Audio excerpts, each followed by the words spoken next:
Welcome back to the binomial distribution, unit 2.1 from S2, or statistics 2. So I decided to split this video initially up into two parts. Part A dealt with when x equals a value using this formula here. Part B is going to deal with when the probability of x is less than or equal to x. And this is going to be from our tables. I'll also go through the questions at the end of each question with how to do it in the calculator as well. For those of you who have, your Casio 991 or 570, the class whiz editions of these. It does need to be the EX version, the English language version. Some of the other language versions do not have the distributions. So I know in the Middle East there is an Arabic version, so it's like an FX 991AR that has all the functions of the normal one except for the distributions, which is obviously what you need. And I know that because I bought that one myself by accident when these came out. I wanted a second calculator and I bought an AR one instead of an EX one without realizing. And that was the function that, well, first of all, it was all in Arabic, but you could change the language. I changed it to English, and then of course, but the distributions were missing. So if you are going to get one of these calculators, make sure you get the one that's FX991EX or FX570EX. The difference between those two is that the 991 has the solar panel and the 570 has a normal battery inside, like a AAA battery, I think it is. Okay, so that's what I'm going to do now, is just kind of go through these slightly different types, similar questions, picked up very similar questions. I've just adjusted the values of lambda, because one thing from the tables, which you'll see when I put the tables up in each question in a moment, but our values of lambda essentially go from 0.5 and they go up in halves all the way up to 10. Okay, so your tables only go in terms of lambda up to that value 10, and they go up in 0.5s, which means that things like when lambda's 4.3 or 4.1, like 4.3 we did in the previous video, one of the questions, or 0.84, those ones you can't use the tables with. So you need to use either the formula or your calculator. Okay, so we'll focus mainly on the tables, but I will show you how to do it in your calculator as well. So here we have the Poisson cumulative distribution function, so your tables, where you get your less than or equal to that value. And you can see here our lambda going from 0.5 to 5, and then from 5.5 to 10. So it's going up from 0.5 to 10 in 0.5s, as I said previously. Now, this one we can see here is 3.5. So this is the row that I'm looking at. And here I've just zoomed in or cut out the bits that we want, okay? So looking at this first one, probability when x equals 3. Now, if I want to use my tables, I'd use the probability when x is less than or equal to 3 minus the probability when x is less than or equal to 2. So you can see here there's this section in my table. So 0.5366 minus 0.3208. And that gives me 0.2158. Now remember that this will be accurate to three significant figures, so 216 for sure, because these are rounded to four significant figures. If I do this particular question with the formula, remember this will be e to the minus lambda times lambda to the power x over that x factorial. And what we actually get is 0.21578 and so on. So you can see that is 0.2158. So actually this one is exactly the same to 4 decimal places here. But what I would say is because these are rounded to 4, you can only really guarantee that to 3 would be accurate. Okay, because there will be times that this would be like just slightly off. But hopefully what you can see is that if we have a value of lambda that's in our tables, you know, even the equals, it's so much quicker to look up your two values and subtract them than it is to do the calculation in your calculator. So, you know, even with this, it's just quicker to use the tables if you have that option. Of course, you can also use your calculator, which is something I will show you once I've done these using the tables. So, looking at the next question, now we're looking at when x is greater than or equal to 2. So this is 1 minus the probability that x is less than or equal to 1, which is 1 minus, and if I just get rid of that on my tables, you can see that 1 is here, 0.1359. And then it's just simply straight in my calculator and we get 0.8641. So it's so quick and easy to use the tables. All you've got to do is just understand your setting up and realize that, you know, if you see a value here between, essentially if you're looking between 0 and 10 and it's going up in halves, so it ends in 5 or 0, then you can use the tables. Now part C, we're looking at 1 is less than, x is greater than 1, but less than or equal to 3. Now remember what we did in binomial and things is always make that equals first. So it wouldn't be 1 anymore, would it? It would be now, it's going to be greater than or equal to 2, less than or equal to 3. So what we can do here is we can look at the probability when x is less than or equal to 3 minus the probability when x is less than or equal to 1, because that then means that this is 1 and 0, this is 3, 2, 1 and 0. So taking away 1 and 0 from this will leave me with just 3 and 2, which is what we want here. So then I can go to my tables, I can look up 3, and I can look up 1, and all I need to do is then subtract them for each other. So 0.5366 minus 0.1359, and we get 0.4007. Now I've popped the 3 answers under A, B and C, and what I'm going to do now is I'm also going to show you how you do it in your calculator. However, I should say that it is still, even if you use your calculator, you need to set these questions out correctly. So very much the way we did it with the tables, that is what you should be aiming to do each and every time. So setting it out correctly, you know, like when I changed this into an equals, and then I did the x is less than or equal to 3 minus x is less than or equal to 1. That's what I mean by setting it out correctly.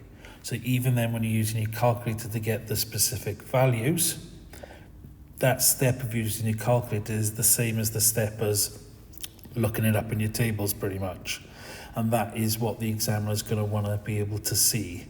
Not that you just use your calculator and then you've put nothing else there that shows like no understanding of where the answers come from.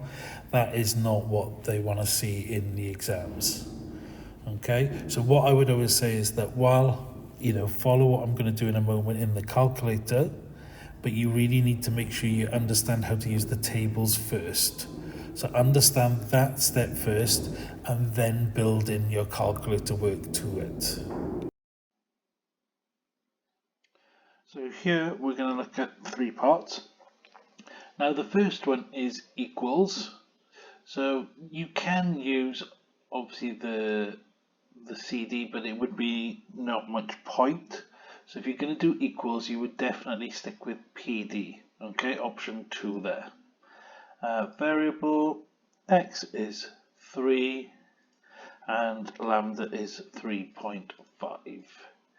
So for that first one, just using the Poisson PD, and you get 0.21578, which rounds to 2158, which is the same as our part A. Now next what I want to do is, I've got a greater than 2. So as we've seen before, greater than 2 is less than 1 minus x is less than or equal to 1. So for that, what I need to do is I go back out, go back into my distribution, and this time I want 3, which is CD. So click on 3, variable, and we want less than or equal to 1. So we're going to change x to 1. Notice it says CD at the top here. And then I want to press equals. And again, and we get our value for less than or equal to 1. What I want to do here then is store that. So I'm going to store in A. You see that?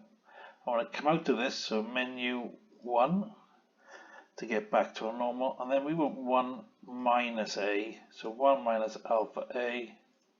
And we get our 0.8641, which is exactly what we got. And then finally, part C. So go into our menu, go into 7. We want to go into Poisson CD, or we could do this as Poisson PD. Because what we've got here is we've got that x is greater than or equal to 2, less than or equal to 3. So it's just x equals 2 and x equals 3. So I've got one option where I could use number 2 PD, and I could say do a list, because I want 2 values. I want 2 and I want 3. And I want it when lambda is 3.5. And I press equals, and this will give me both of my values. So I'm going to go across, and I'm going to go down to the 3 first, and I'm going to store that as A, and I'm going to store the 2 as B. And then coming out here, so menu 1, and we want to add those together. So A plus B, and I get my 0.4007. So that was one way of doing it. Alternatively, I could do it using the cumulative one. So if you remember, and again I'll do this as a list to find the 2 of them. This was x is less than or equal to 3 minus x is less than or equal to 1. So we can put 3 in there and we can put 1 in there. And again, this was 3.5. So just pausing it here, and I've left this bit in on purpose because you can see the mistake I made. I didn't quite click the 5. I put 3 point, didn't click the 5 properly, just hit equals. And you can see here now I've ended up with lambda equals 3 instead of 3.5. And obviously I've already worked this out, so I knew in the moment that I was wrong. But had I done this in the exam, you can see how easy it is to make a really simple mistake, which is why I've left it in here, you know, just to show you that it's so easy to make these mistakes, especially when you're using your calculator. So, you know, this is why I would always say I prefer to use it as a bit of a backup and as a check to check my answers rather than my sole way of working out the question. Anyway, let's get back into this video.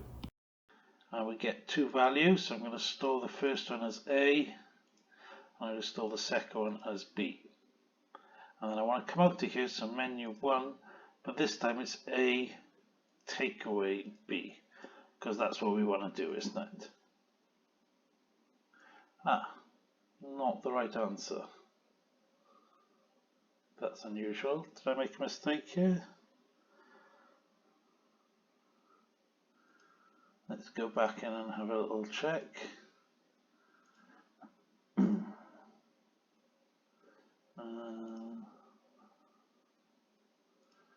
menu 7, CD. Let's do a list, as I said, 3 and 1, wasn't it? And 3.5. Let's check them again. Store A, store B, come out to there, and then let's go A minus B, and there we have the right answer. Don't know what I did the first time, maybe made a silly mistake there, but there you have it. So as you can see, I left that mistake in on purpose just to show you how easy it is just to misclick a button, think you clicked a button and not actually clicked it, and so on. You know, using your calculators, it does open you up to these kind of mistakes, especially when you're under exam pressure and that time pressure. So just, you know, learn from this mistake, learn from my mistake here, and hopefully, you know, you'll be a bit more aware when you're doing this in the exams and don't make something similar. Of course, checking your answers always helps. Now, with this example, you can see we also have lambdas 3.5. We're going to find A, B, C, and D. So let's look at the first one. So the first one here, we have probability when x is less than or equal to A equals 0.8576. So when I look in my table, 8576 is here. So that is the same as x is less than or equal to 5, and that's 0.8576. Therefore, we can say that A is equal to 5, can't we? Let's have a look at B here. Now, B is the probability that x is greater than B, isn't it? 0.6792. So first I want to think about it greater than or equal to. That would be 1 more than B. And then that would be the same as 1 minus the probability that x is less than or equal to 1 minus this, which is back to B. That means that probability that x is less than or equal to, think about it, taking that to this side and then this to this side means I'm essentially doing 1 minus this, which is 0.3208. So going back into my table, you can see that here it is at 2. So at x equals 2, or x is less than or equal to 2 is 0.3208. Therefore, B must be equal to 2. So first two, very straightforward here. Now part C is obviously a little bit different here. So x is less than C is greater than or equal to 0.95. So this means that x is less than or equal to C minus 1, isn't it? It's greater than or equal to 0.95. Because if I think about the less than, you know, this is less than, so we'd want 1 minus. If you think about it in terms of an actual number, if it was x is less than 5, we'd want x is less than or equal to 4. So just think like that and it will help you. Now we've got this 0.95. So let's look at the two values either side of that. So 0.93 and 0.97 here. These two are either side. Now, quite clearly, this one is going to be less than this, isn't it? So we're going to want this one. So we're actually looking at the fact that x is less than or equal to 7, yeah, is equal to 0.9733, which is greater than 0.95, isn't it? Therefore, we have c minus 1 equals 7. So c is equal to 8. Or is it? It's not just equal to 8. Obviously, with the c being, 1 more than what we want, we're looking at the 7. But it's not 7. This was 7 and above, wasn't it? So this c is actually 8 and above. So what I really need to change these to is a greater than and equal to. Greater than or equal to. And it's a very easy mistake to make. We can get focused on solving the equation, so to speak, and forget that it's an inequality and we actually want all the values above that, because every value above that will satisfy this one. And then finally, another similar one to that, part D. So we're looking at greater than D, so probability that x is greater than or equal to D plus 1. So that is 1 minus the probability that x is less than or equal to D. So that means, again, with a bit of sorting this out, we would take, now this time it's not an equal, so what I'm actually going to do is actually take it to the other side. Okay, that way then I avoid any mistakes. So x is less than or equal to D, and we have 1 minus 0.005. So that means we've got x is less than or equal to D, is greater than or equal to 0.995. So that is now what we're looking at. So going into my tables, I want either side of 995. So 990, 996. So there we have it. We're in between these two. But which one do we want? We want to make sure that it's greater than this. So it's got to be this one, isn't it? It's a 9. So we can see that probability that x is less than or equal to 9 is equal to 0.9967, which is greater than or equal to that 0.995, isn't it? Therefore, D is greater than or equal to 9. As D will equal 9 will give me this value, but then 10 would give me this value, 11 would give me this, and so on. So all the values from 9 up will be suitable here.